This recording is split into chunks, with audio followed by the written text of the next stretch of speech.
Good day to you, revolutionaries. Today, I wanted to talk about success. There are actually two types of success and two theories or ways of looking into it. One is personal, whilst the other is collective. Revolutionary success is very much different from other forms of success because it is collective. It is not judged by what have I brought to myself. It is judged by what have I brought to others. How good have I served others? How well have I served them? How did I contribute to them?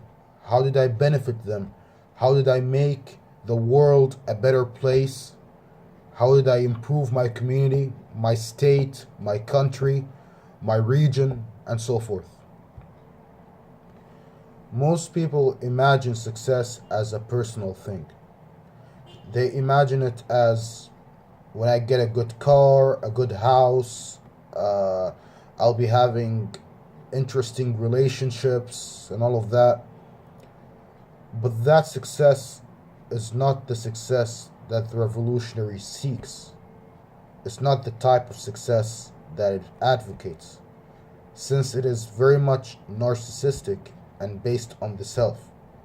I mean, being healthy and being all right, just being normal, uh, is good, but this magnification of the self, this status bringing to the self, it's actually a destructive habit which creates a lot of jealousy in the community and creates many separate classes of those who would be envious of the person that they see having that type of success.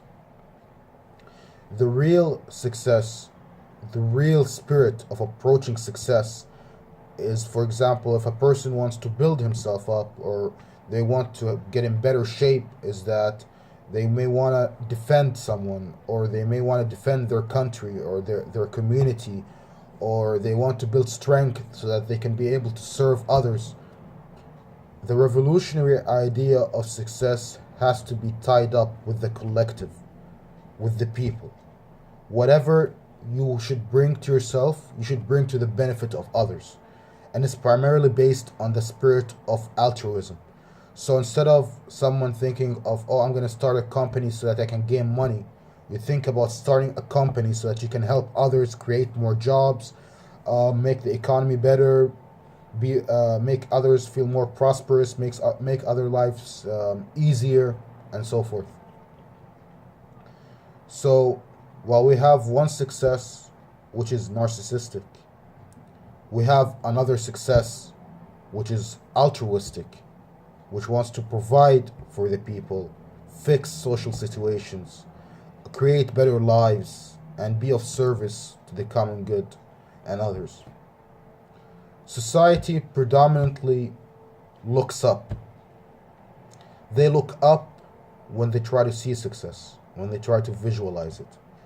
And this is normal. This is the way success usually has been over the last years.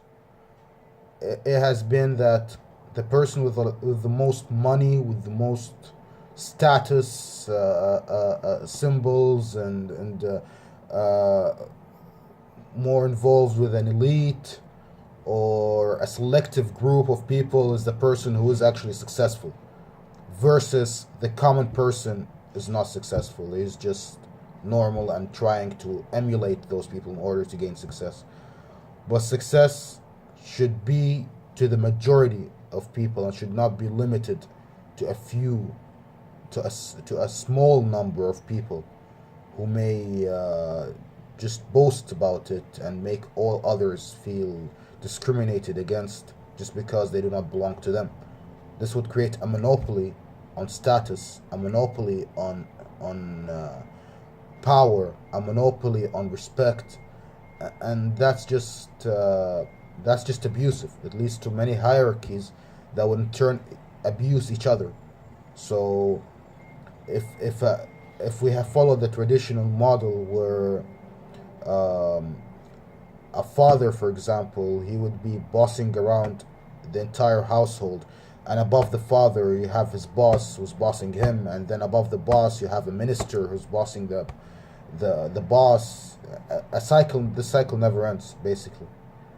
So you create separate hierarchies, which each hierarchy abusing the other based on their status and their connections. So the real way to approach success is to be the best of yourself. Success is not a measure of quantity, it is a measure of quality. Sometimes people have limited resources. With whatever limited resources, they should be able to succeed. We shouldn't marginalize others and those who are under us, or we think of them as under us, as those who may not amount to anything in life, or will just basically stay the same, even though they may be successful in feeding their families, in spreading good advice, and helping the community and being active members. They just don't have the status symbols and fancy cars and all the trappings of power and prestige that degenerate society seeks. That's just the degenerate part of society, which just praises those things without further consideration of their harm to society and their harm to the individual who engages in them. So,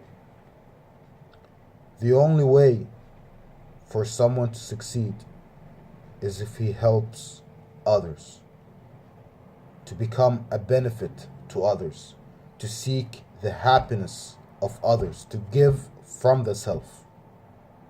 That is the true measure of success, and that is the true aim and goal that creates prosperous nations, prosperous civilizations, and cohesive people. Anything other than that is just vanity, arrogance, and just too much grandeur to even be considered as something human. It just becomes people. It just becomes like people who want to idealize themselves, or to bring themselves up to a level of a god or something, which is way not just blasphemous but way out of line to most people.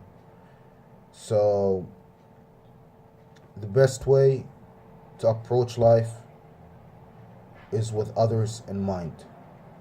Even though society would pressure people to seek that gold, those riches, those fancy things, they shouldn't be the focus of a revolutionary, of a person who knows his priorities, and a person who understands the world in a revolutionary light.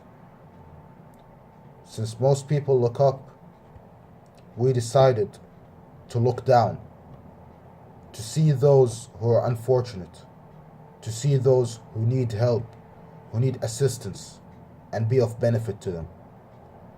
Looking up brings us nothing. When we look down, we build with our own hands. We deal with the common people. We deal with those surrounding us. Since a lot of people living in the world are in poverty, or they're poor, or they lack something of some sort.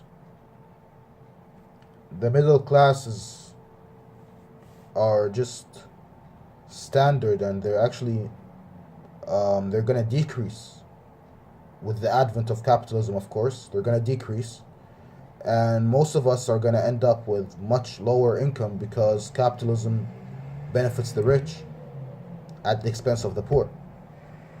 So, in the end, we'll see a bigger concentration of wealth in the upper class, and the middle class will struggle to be middle class, and the lower classes will increase. So, given that the future of the world is heading towards a larger concentration of wealth amongst billionaires and millionaires and so forth, we should really start looking at the common man and not looking at a few individuals at the top. because that's not where the majority of people lie. That's not where the most help can be done. That's not where most people would appreciate you.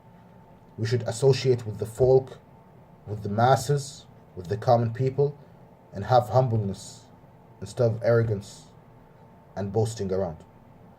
And this is the revolutionary way and the true way of looking at success in the world.